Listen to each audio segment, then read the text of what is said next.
Bueno, vamos a comenzar con el desarrollo de nuestra clase del día de la fecha. Voy a referirme fundamentalmente a tres temas que hacen a la teoría general del derecho constitucional. Dos muy importantes, general, ya sea en derecho constitucional o en cualquier otro sector del derecho. Primero, lo referente a los principios y normas jurídicas constitucionales. Recuerdan que en nuestra definición del derecho constitucional decíamos que es sector del derecho público integrado por un conjunto de principios y de normas que tiene un objeto determinado. Y todo el ordenamiento jurídico tiene esa característica. Siempre el derecho va a estar integrado por un conjunto de principios y de normas jurídicas que va a tener un objeto determinado. En nuestro caso, en nuestro derecho constitucional, el objeto era dos cuestiones. Uno, situar a las personas dentro de la sociedad estatal por medio de derechos, garantías y, en segundo lugar, la organización del poder público, del poder estatal. Por eso decíamos también de que el derecho, la Constitución se integra de cinco partes, dos fundamentales. Primero, la parte dogmática, que es el catálogo de derechos, y en segundo lugar, la parte organizativa, que se encarga de delimitar la organización del poder público, en este caso en el Paraguay. Ahora, decíamos conjunto de principios y normas. ¿Qué son los principios y en qué se diferencian de las normas? Hay que partir de que la expresión principio es un concepto, es una expresión equívoca. No hay un concepto único, ¿verdad? Se hace referencia a inicio, base, elementos de orientación, etc. Lo importante es para nosotros señalar de que los principios son los valores más importantes de un determinado ordenamiento jurídico.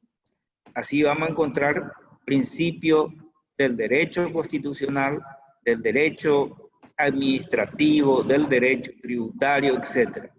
Por lo tanto, son los valores más importantes de un determinado ordenamiento jurídico que deben proyectarse sobre las normas. Por lo tanto, las normas siempre revelan una conducta concreta, aplicable a un caso concreto. Sin embargo, los principios, como son los valores de un ordenamiento jurídico, son expresiones genéricas, expresan valores generales de ese ordenamiento jurídico, por lo tanto, tiene un alto nivel de abstracción, de generalidad. Ejemplo, si yo digo, todos los paraguayos tienen derecho a transitar libremente, estoy indicando un mandato concreto, que el paraguayo puede transitar por todo el territorio. Sin embargo, si yo digo, la República del Paraguay se constituye en Estado independiente, ¿estoy indicando una conducta concreta? No. La República, por lo tanto, siempre hay que distinguir en lo que hace referencia a los principios y la norma. Entonces, nuestro concepto de principio es que se refiere a un mandato nuclear del sistema jurídico que refleja valores de ese ordenamiento jurídico y que se irradia, se proyecta en todo el ordenamiento jurídico, sirviendo de base a ese ordenamiento jurídico. Ahora, ¿qué diferencia, cómo podemos distinguir principios de normas? Y como hemos dicho, primero, los principios tienen un alto nivel de generalidad. Sin embargo, las normas siempre reflejan una conducta concreta, es de aplicación a un caso concreto. Determina una prohibición, una permisión, entre otros. Sin embargo, los principios no son así. Además, los principios cumplen varias funciones. Primero, cumple una función informativa, porque debe servir de fuente de inspiración al legislador para traducirlo en una norma concreta. Sirve como elemento de interpretación y también de integración. Integración, cuando no existe una norma concreta, hay que acudir a los principios, a esos valores del ordenamiento. Lo mismo que si hay una duda en cuanto al contenido de una norma constitucional, se puede recurrir también a los principios para poder darle el sentido a esa norma dudosa. Entonces tenemos esa situación. Ahora, los principios también pueden clasificarse. Nosotros vamos a utilizar un criterio que expone un autor hoy día muy importante, que es el autor brasileño Luis Roberto Barroso. Actualmente es miembro del Supremo Tribunal del Brasil, que sería la Corte Suprema brasileña, en donde él clasifica los principios en tres tipos de principios. Uno, los principios fundamentales. Dos, los principios generales, y me estoy refiriendo a la Constitución, al derecho constitucional. Principios fundamentales, principios generales y principios sectoriales. ¿Qué son los principios fundamentales? No confundir con derechos fundamentales. Los principios fundamentales son principios de estructura del Estado. Implica una opción ideológica del constituyente en lo que hace a la organización. Ejemplifico. Por ejemplo, el Estado paraguayo se constituye en un Estado unitario. Bien podía constituirse en un Estado federal, como son, por ejemplo, Brasil y Argentina. Nosotros, el constituyente, optó por el Estado unitario. Vean, es una opción, hasta si se quiere, ideológica del constituyente paraguayo. Opta, por ejemplo, por un Estado independiente. Bien podía optar por otro tipo de Estado. Por ejemplo, ustedes saben que Puerto Rico es un Estado libre asociado, no es un Estado del todo independiente. Entonces, son opciones. Opta por un Estado republicano, cuando que puede optar también por un Estado monárquico, parlamentario, como es España, o como es, por ejemplo, Inglaterra. Entonces, los principios fundamentales, señores, se vinculan a la estructura del Estado. Y generalmente nosotros podemos encontrar en los 3 primeros artículos de nuestra Constitución. Fundamentalmente, también puede ser en otro. Pero vean, en el artículo primero, lo primero que señalamos es que el Estado paraguayo es una república. La república es un principio de orden político. ¿Qué quiere decir eso? El Estado pertenece a todos, res pública, cosa de todo. De ahí viene la consecuencia de que el presidente, los parlamentarios son administradores de cosa ajena. De ahí, por ser administrador de cosa ajena, tienen que ser responsables. Tienen que dar a publicidad lo que hacen, porque ellos están administrando cosas que pertenecen a los ciudadanos. De eso también deriva que el dueño del poder, el dueño originario del poder público en Paraguay es el ciudadano. Por eso, el artículo 3º va a decir que el origen del poder es la soberanía popular, ¿verdad? El soberano es el ciudadano. Vean cómo, partiendo del principio republicano, surgen consecuencias que hacen a la estructura del Estado paraguayo. En segundo lugar, adopta como forma de gobierno la democracia representativa, no una monarquía hereditaria. Otra cuestión, adopta la calidad de Estado independiente, no Estado libre asociado. Adopta también el modelo de Estado social de derecho. Quiere decir eso que en este país, tanto gobernantes como gobernados, nos sometemos directamente al derecho. Somos un Estado de derecho, no un Estado arbitrario, no un Estado policíaco. Entonces, para que vean, después ahí también en el artículo 3º se establece el principio de la soberanía popular y así sucesivamente.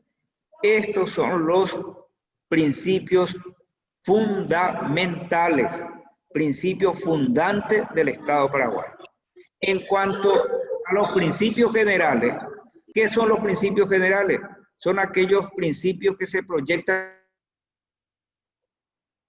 en todo el ordenamiento jurídico. Por ejemplo, el principio de la legalidad, el principio de la libertad, el principio de la autonomía de los entes creados, ¿verdad? Los principios generales, principio de seguridad jurídica, principio del debido proceso. Entonces, son principios generales que se proyectan en todo el ordenamiento. Principio de igualdad, por ejemplo, que ustedes van a encontrar principio de igualdad ante la ley, principio de la igualdad tributaria, principios laborales, todo eso, porque es un principio general. El principio de la libertad, lo que no está prohibido, está permitido, artículo 9 de la Constitución. Libertad jurídica. Entonces, los principios generales son aquellos principios que se proyectan en todo el ordenamiento. Después están los principios sectoriales, los principios que se aplican solamente del ordenamiento jurídico. Y ejemplifico en los principios del proceso penal, porque es más conocido, más fácil de percibir para nosotros. Por ejemplo, el principio de la presunción de inocencia, los principios de legalidad penal, los principios de legalidad probatoria, son principios que se aplican al ámbito específico sancionador. Es decir, cuando el Estado va a sancionar, tiene que respetar esos valores del ordenamiento jurídico. Entonces tenemos tres tipos. La clasificación de los principios son principios fundamentales, principios generales y principios sectoriales. ¿Estamos de acuerdo hasta ahí? Ahora, ¿qué son las normas? Ya dijimos, son mandatos de conducta concreta. Sin embargo, los principios son mandatos generales, no de conducta concreta. Sin embargo, las normas son de conducta concreta. Y hay diferentes tipos. La clasificación también, la clasificación de las normas son importantes. Por ejemplo, hay algunas normas que son de aplicación directa. No está condicionada solamente a la voluntad del destinatario. Por eso decimos el criterio clasificador es por su condicionalidad. Las normas pueden ser normas de carácter autoaplicativa.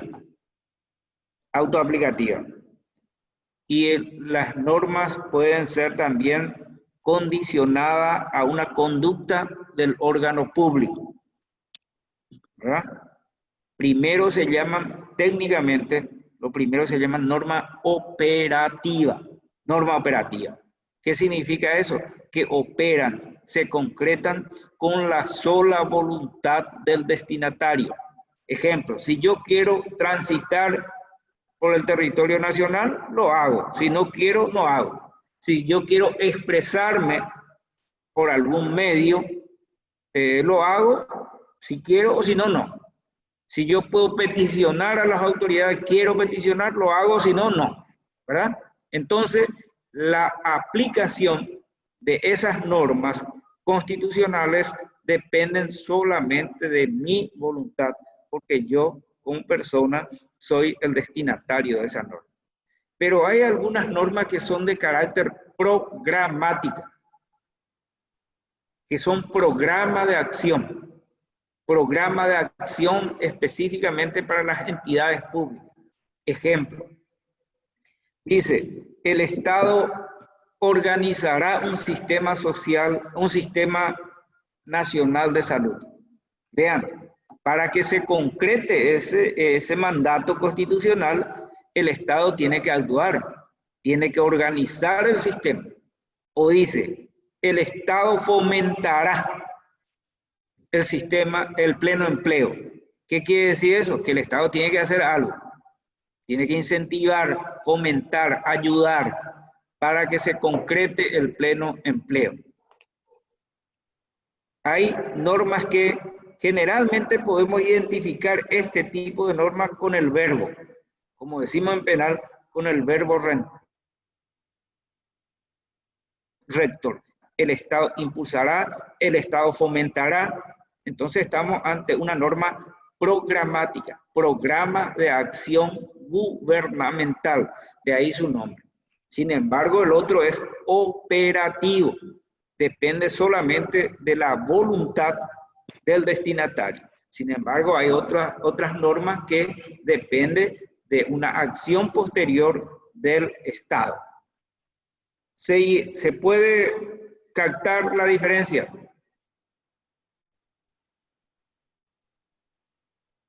¿Qué dicen ustedes?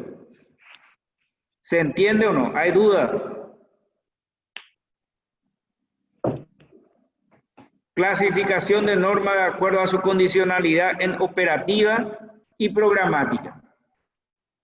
Pero después también tenemos otro tipo de normas, de acuerdo a su contenido. Las normas pueden ser de derecho, es decir, contienen facultades para los ciudadanos, para las personas. Tiene derecho a peticionar, artículo 40. Tiene derecho a transitar libremente. Tiene derecho a recibir información. Tiene derecho a criticar las leyes. Es decir, son normas de derecho.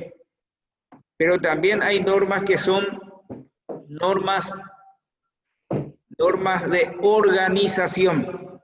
Por ejemplo, dice, la Cámara de Diputados se compone de tantos miembros, ¿verdad? De 80 miembros, igual cantidad de suplentes. La Cámara de Senadores se compone de 45 miembros titulares. O dice, el Consejo de la Magistratura se compone de 8 miembros, representante del Ejecutivo, representante de tal, etcétera, etcétera. Son normas que organizan la estructura del Estado, ¿verdad? Normas de organización. Hay otras normas que son de procedimiento. Por ejemplo, el 216 de la Constitución que dice el procedimiento para la elaboración de la ley del presupuesto general de gasto de la nación. Dice que primero tiene que estudiar, una vez que recibe del Ejecutivo el proyecto, primero va a estudiar una comisión bicameral, después va a pasar a la Cámara de Diputados por un plazo determinado, después a la Cámara de Senadores también por un plazo determinado. Vean, son normas de procedimiento. Y también hay normas que son garantías, es decir, son procedimientos para reclamar la protección de derechos, como son, por ejemplo, el artículo 132, 133, 134, 135 de la Constitución, que establecen procedimientos para proteger derechos.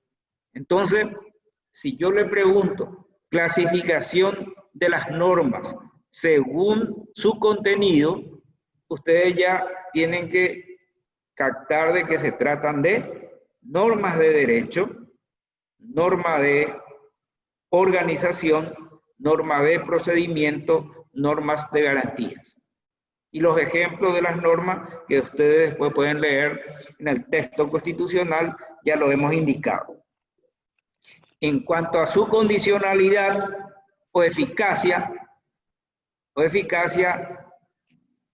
decíamos dos tipos de normas. Operativa, que coincide también con normas de derecho, porque las normas operativas son generalmente normas de derecho porque dependen del destinatario para que realmente se torne eficaz. Sin embargo, las normas programáticas constituyen programas de acción para las entidades públicas. Hasta ahí, ¿hay algunas dificultades?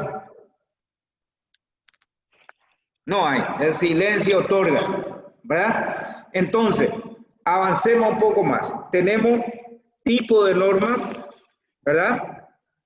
Dos criterios: clasificador, que es norma de acuerdo a su condicionalidad o no. Después tenemos las normas de acuerdo a su contenido. También hemos indicado la clasificación de los principios constitucionales. Tres tipos de principios, habíamos dicho, ¿verdad? Fundamentales. ¿A qué se refieren las normas fundamentales? Estructura del Estado. Sí, señora, así mismo. Mandatos que se refieren a la estructura del Estado. En el caso paraguayo, un Estado republicano, un Estado democrático, un Estado... Más preocupado. ¿verdad? Estoy acá en clase.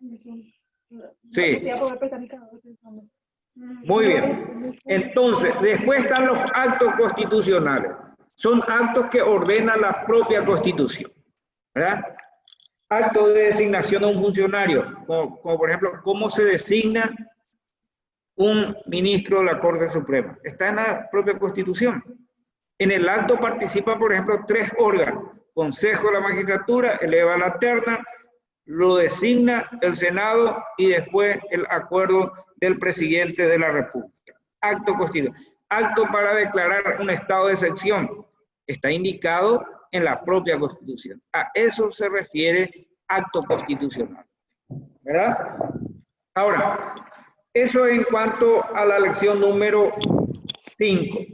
El 6. Muy importante y requiere mucha atención porque se refiere a la cuestión de hermenéutica constitucional. Hermenéutica, si bien es cierto, ustedes lo van a encontrar como interpretación constitucional. Nosotros utilizamos acá la expresión interpretación constitucional porque en cada sector del ordenamiento jurídico que ustedes van a estudiar, van a encontrar un capítulo sobre interpretación. Cuando que lo concreto y lo real debe ser hermenéutica. ¿Qué es la hermenéutica?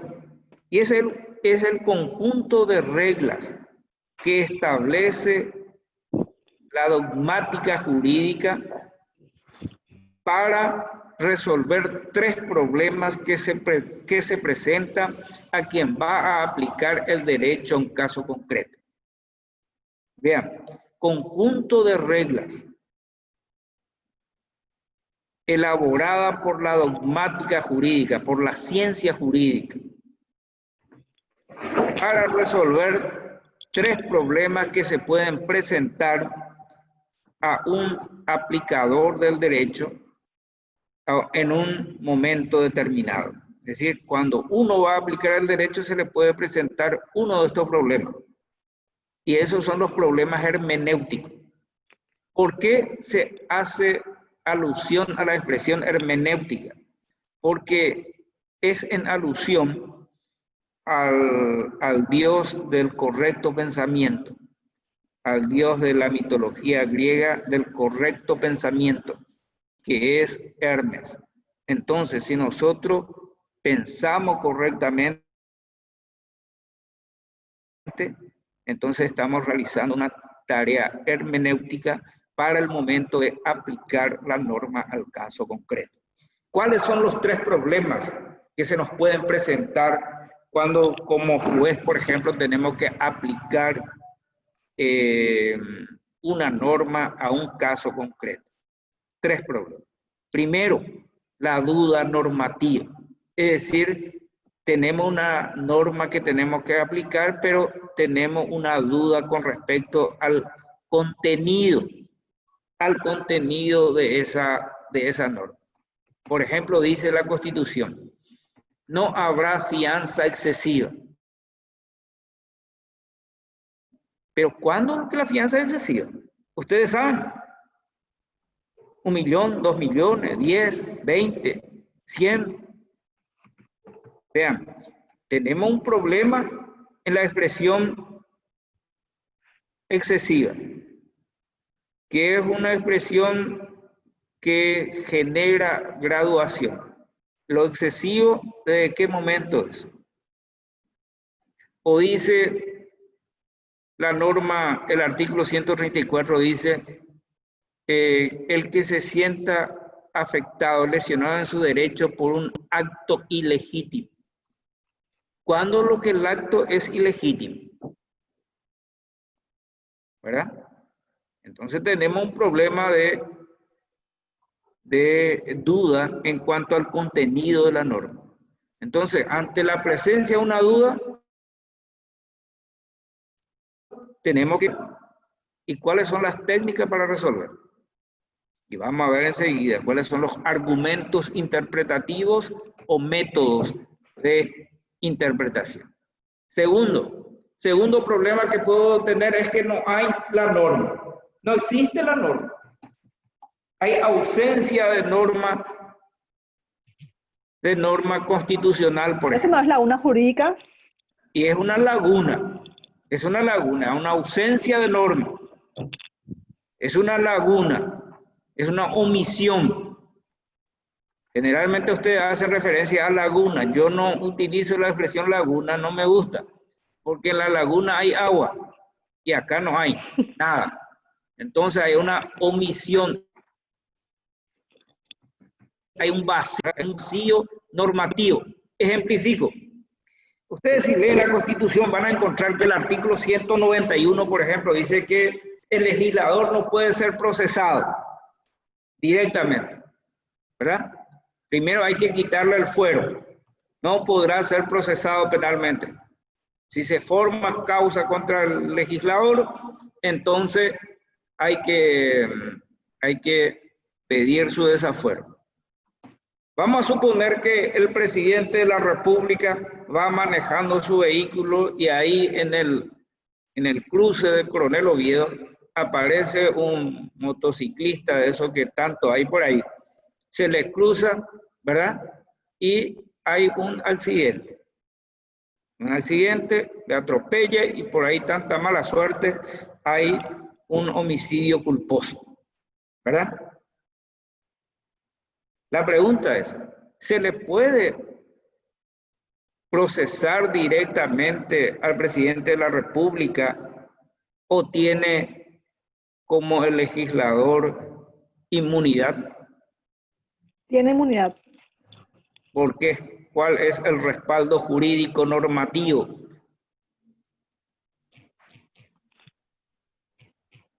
Le digo que si ustedes buscan una norma similar al 191 o al 255 para los magistrados judiciales, no lo van a encontrar.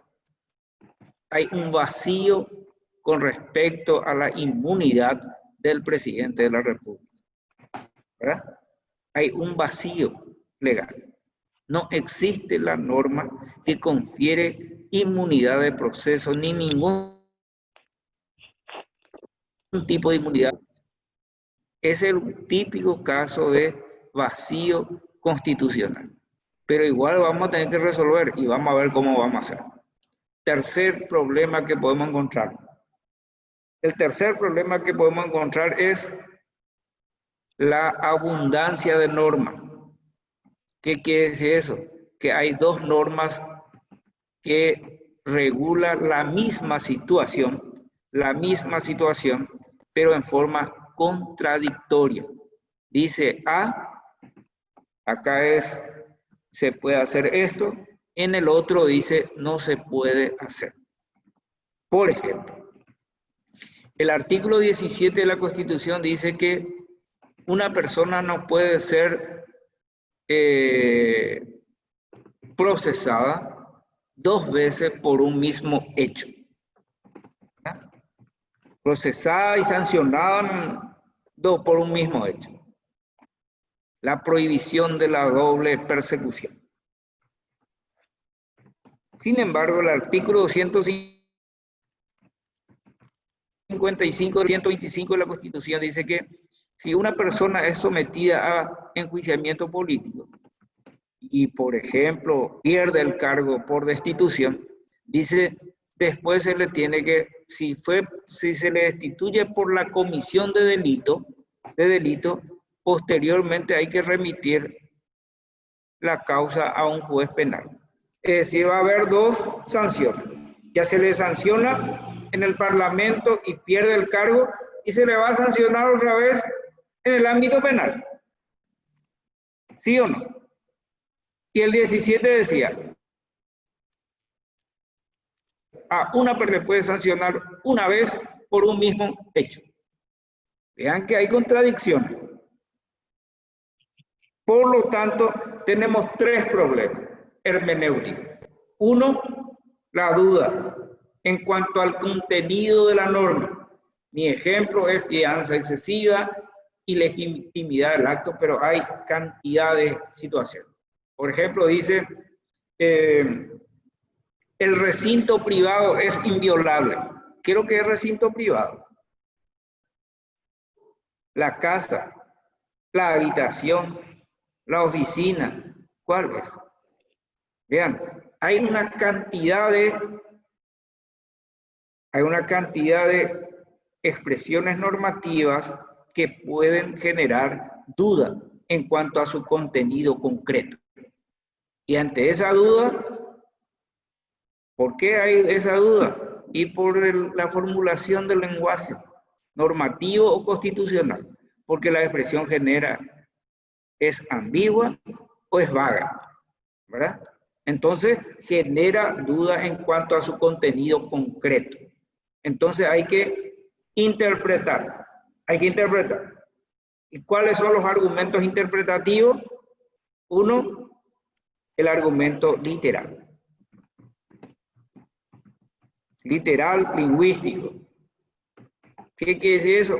Cuando tratamos de indagar sobre el contenido exacto de esa norma, de esa expresión, y recurrimos, por ejemplo, al diccionario de la lengua, al diccionario técnico, recurrimos a lo que ya dijo un autor. Lo concreto es que tratamos de determinar cuál es el significado de esa norma según el uso del lenguaje común o el uso técnico, ¿verdad? El segundo argumento interpretativo puede ser el sistemático, es decir, tratamos de interpretar la norma en el contexto. Por ejemplo, decimos, bueno, acá la expresión dice que los magistrados podrán ser confirmados. Y la confirmación significa reelección. Y entonces decimos, bueno, cuando la Constitución quiere la reelección, dice luego concretamente, podrá ser reelecto por el procedimiento de su designación como hace con el fiscal general del Estado, como hace con el Contralor General de la República. Sin embargo, en relación al magistrado dice confirmar. Y la confirmación es un acto de aprobación. Por lo tanto, el que tiene que confirmar es el superior jerárquico y no por el procedimiento de reelección. Porque reelección viene a ser elegir nuevamente, no confirmar. Entonces, vean, yo trato de interpretar la norma dudosa en el contexto normativo general. Y eso es lo que significa interpretación. La otra es la interpretación histórica. Tercera, cuando yo recurro, por ejemplo, al diario de sesiones del Poder Constituyente y trato de ver qué es lo que decían los constituyentes al momento en que redactaban esa norma que a mí me genera duda en la actualidad. Y digo, por ejemplo, no, en mi ejemplo anterior, la confirmación no implica la reelección, porque así decía el constituyente fulano de tal, doctor Oscar Pacielo, por ejemplo, cuando se refería a la norma dudosa y señalaba que cumplido su mandato de 5 años, el magistrado será evaluado por su superior jerárquico y en su caso procederá a su confirmación. Vean, el constituyente histórico no hace referencia a la reelección, sino a la evaluación y confirmación del magistrado en el cargo. Es decir, trato de suplir la duda que tengo de acuerdo al constituyente histórico. Por eso decimos interpretación histórica. La cuarta forma de argumentar o argumento interpretativo es el argumento finalista o teleológico. No confundir con teleológico con teológico.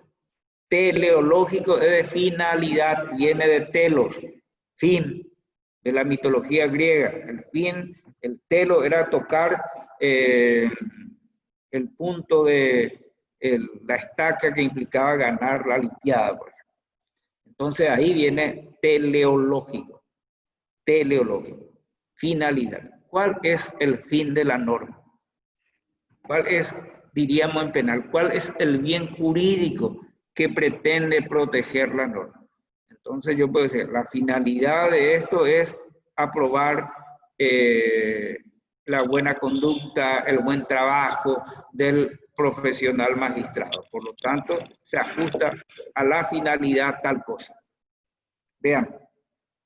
Entonces, si yo tengo una duda en cuanto al contenido de la norma jurídica constitucional, ¿qué tengo que hacer? Tengo que interpretar. ¿Cuáles son los argumentos interpretativos para desentrañar el verdadero sentido o atribuirle un significado exacto? Es primero el argumento literal, segundo el argumento sistemático, tercero el argumento histórico y por último también el argumento finalista o teleológico. El orden no importa, Bueno, ahora, el segundo problema era ausencia de norma. El vacío, la laguna, como diría nuestra compañera, ¿verdad? No existe la norma, no existe esa inmunidad de proceso penal para el presidente de la República. Entonces, ¿qué hacemos? El juez no puede dejar de resolver el caso. No puede decir, yo no tengo la norma aplicable al caso concreto, por lo tanto, desestimo. Tiene que resolver, porque así dice el Código Civil, que el juez ante oscuridad, etcétera, etcétera, igual, ante la laguna, igual tiene que resolver. ¿Verdad? ¿Cómo hacemos entonces? ¿A qué vamos a acudir? Y vean lo que dije. En caso de laguna, yo no podría... ¿A la jurisprudencia, profe? Y podría ser, pero eso vamos a ir a los... Primero vamos a señalar que yo no podría recurrir a la analogía. ¿Por qué? Porque no puedo aplicar la fórmula argentina a un caso paraguayo, ¿verdad? en el ámbito del derecho, por debajo de la Constitución, derecho civil, laboral, etcétera, podemos recurrir a la analogía, porque podemos encontrar figuras semejantes en el ámbito civil, en el ámbito laboral, etcétera, ¿verdad? Que sería norma de igual jerarquía. Sin embargo, como la Constitución es la norma superior, no tenemos esa posibilidad. Y no podemos recurrir a normas de igual entidad de otros países. Entonces vamos a desechar la analogía. Pero ¿qué es lo que podemos, cómo podemos entonces nosotros llenar el vacío? Primero, por medio de los principios. Vean lo que habíamos dicho, los valores del ordenamiento jurídico. Yo recuerdo un caso importante, y ustedes también recordarán, en un periodo presidencial muere el vicepresidente de la República, el doctor Argaña, en un atentado, y en el marco de un juicio político renuncia el presidente Cubas. Nos quedamos sin presidente y sin vicepresidente. Entonces, cuando se tenía que llamar a elecciones, el Tribunal Electoral, el Superior Tribunal Electoral, pregunta a la Corte Suprema si qué tiene que hacer, si qué, cómo debe interpretarse el artículo 234. Si este señor Luis Ángel González Macri, que asumió en el plazo del presidente, tiene que culminar el mandato de 4 años, 7 meses, o tiene que llamar a elecciones de presidente y vicepresidente en esa situación. La Corte interpreta y dice, no, solamente hay que llamar a elecciones de vicepresidente. Y este señor ya tiene que continuar, ¿verdad? Y ahí había un vacío de la doble acefalía. La norma no regula exactamente la situación de ausencia del presidente y vicepresidente, pero la forma correcta de llenar ese vacío era aplicando el principio de la voluntad popular como fuente del poder. Y si yo aplicaba el principio de la soberanía popular como fuente originaria del poder, tendría que decir, en este caso, hay que llamar a elecciones de presidente y vicepresidente, porque todo poder tiene que originarse en la voluntad popular y no en la voluntad de los legisladores. Los legisladores determinaron que fulano tal continúe y accedió al cargo por 4 años, 7 meses. Vean cómo aplicando el principio de la soberanía popular se pudo haber llenado ese vacío. Y la forma concreta de llenar un vacío constitucional, una de las formas es aplicación de los principios.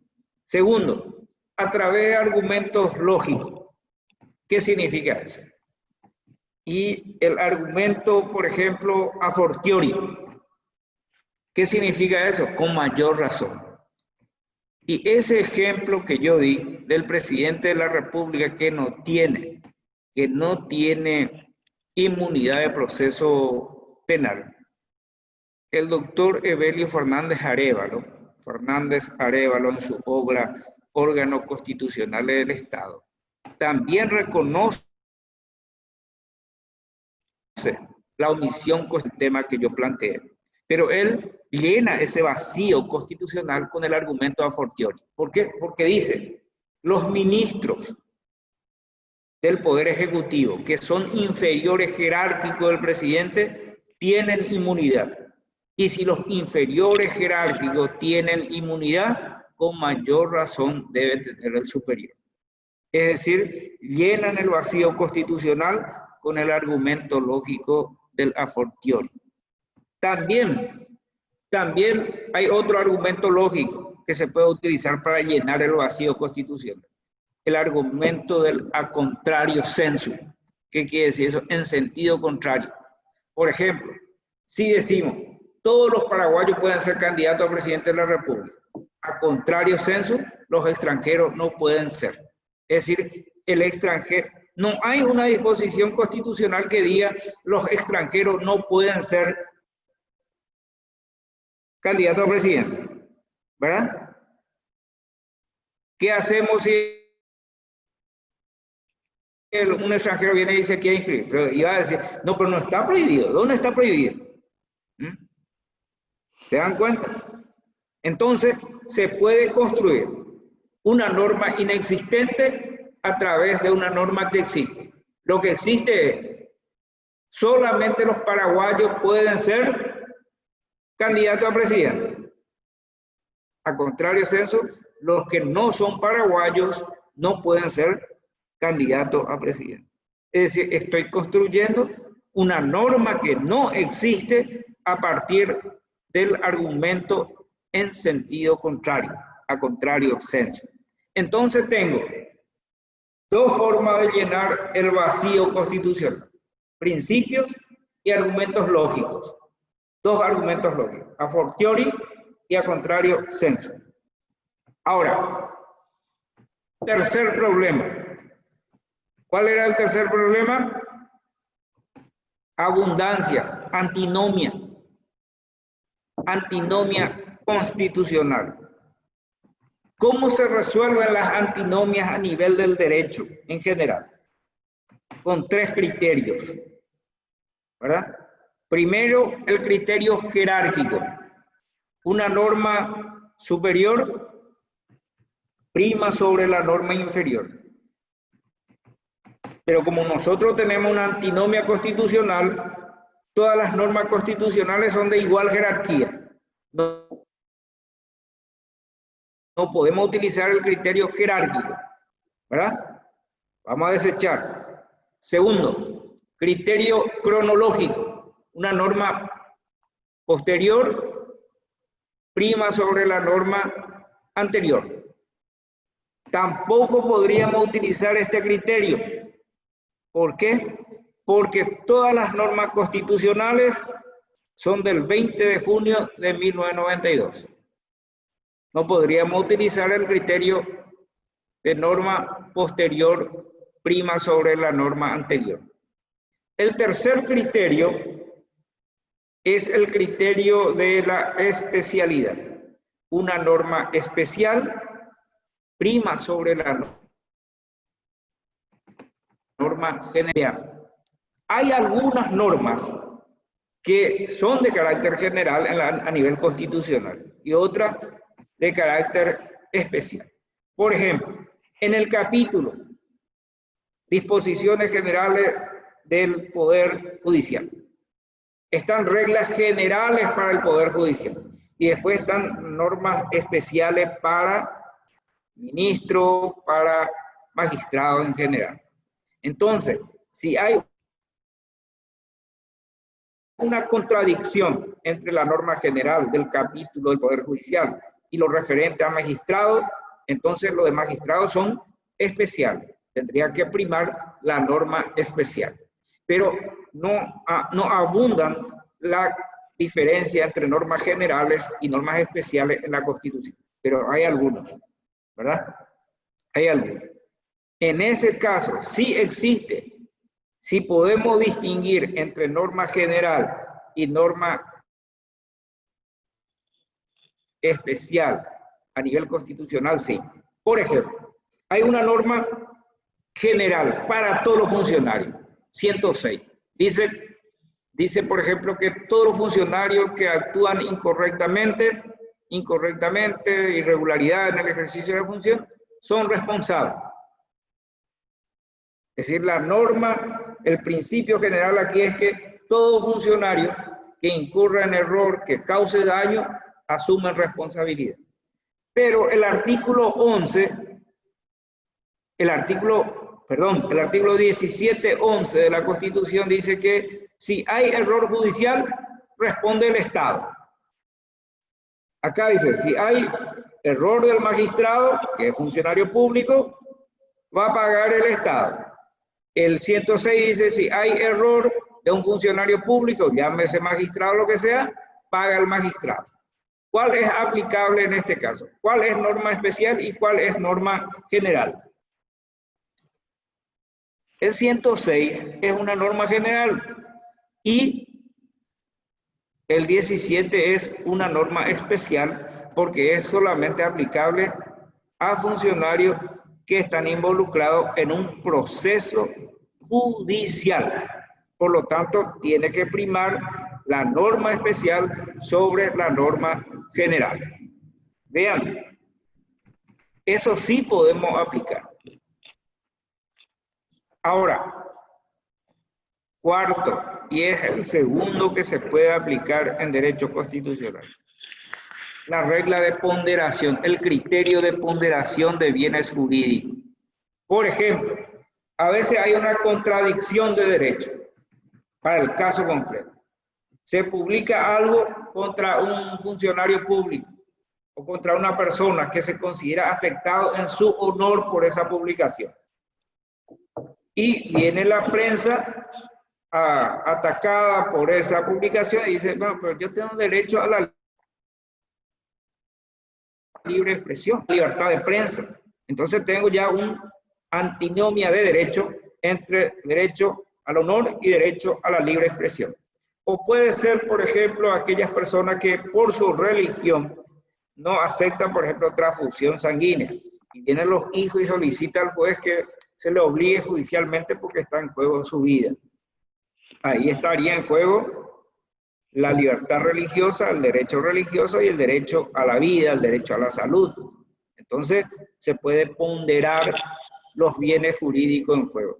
Y por supuesto que el juez va a tener que otorgar mayor valor, es decir, a aquel derecho que considera de preeminencia dentro de la sociedad en que vive. En nuestro caso, obviamente que entre el derecho religioso y el derecho a la salud, a la vida, va a primar el derecho a la salud, a la vida. O sea que eso es lo que se llama ponderación de bienes jurídicos, el principio de ponderación. Entonces, así podemos resolver esa antinomia. ¿Cuáles son las reglas para resolver antinomia? 2. Especialidad, criterio de especialidad y criterio de ponderación de bienes jurídicos. ¿Se dan cuenta? Desechamos los otros criterios que usualmente se utilizan para el derecho en general. Desechamos criterio de jerarquía y criterio cronológico. Vean, esto es importante porque le va a ser útil no solamente en derecho constitucional, sino también en otros sectores del ordenamiento. Y por último, para el día de la fecha es el poder constituyente. El poder constituyente es el poder que crea el derecho constitucional, que crea la Constitución, mejor dicho, que crea la Constitución o modifica la Constitución. Hay un poder y se creó este poder constituyente para poder justificar la primacía, la superioridad de la Constitución. Es el creador, el poder constituyente crea la Constitución y los otros son poderes constituidos. Por lo tanto, el creador prima sobre su creación, que son los poderes constituidos, que es el poder legislativo, ejecutivo, judicial. El poder constituyente, entonces, ¿qué es? Es el poder que crea o modifica la Constitución. La tarea del poder constituyente específica es un poder del Estado, pero no un poder permanente, sino que es un poder temporal y se reúne cada cierto tiempo. Va a depender de la decisión política que se reúna o no el poder constituyente, pero es un poder del Estado que tiene por competencia crear o en nuestro caso modificar la Constitución. Modificar la Constitución.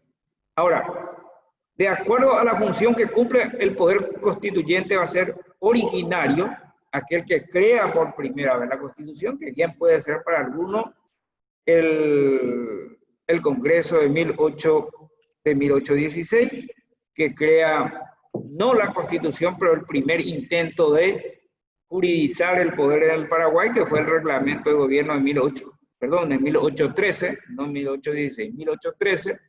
Alguno dirá que es el Congreso de 1844, que establece la Constitución de 1844. Ahí ya se utiliza la expresión Constitución, entonces podríamos asignarle la función de poder constituyente originario porque crea por primera vez la Constitución. Después los otros van a ser poderes constituyentes derivados o reformador, porque su función ya es reformar la Constitución. Y ahí voy a indicar alguna cuestión importante. El poder constituyente originario, y atiendan bien, porque generalmente preguntamos a los jóvenes. El poder constituyente originario no tiene límites jurídicos. ¿Por qué? Porque se va a instalar en un vacío jurídico constitucional. No existe previamente una constitución, entonces hay un vacío.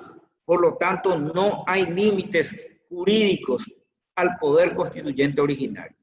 Pero los límites son extrajurídicos, porque siempre habrá límites. Por ejemplo, la ideología dominante, la situación geográfica. Nuestro país siempre dijo que los ríos son de libre navegabilidad por nuestra situación de mediterraneidad. La cultura. Por ejemplo, nuestra Constitución estableció que la religión oficial es la católica apostólica romana. Vean, por la cultura religiosa imperante en la sociedad paraguaya. Por lo tanto, vean, el poder constituyente originario no tiene límite jurídico. Sin embargo, tiene límites extrajurídicos. La cultura, la ubicación geográfica, ¿verdad?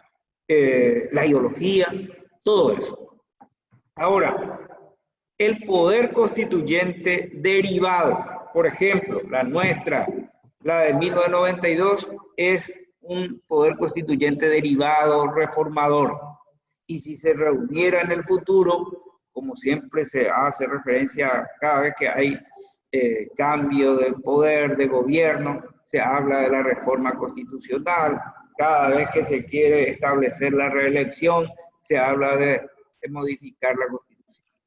Si el poder constituyente reformador, el que va a modificar la Constitución, sí tiene límites jurídicos.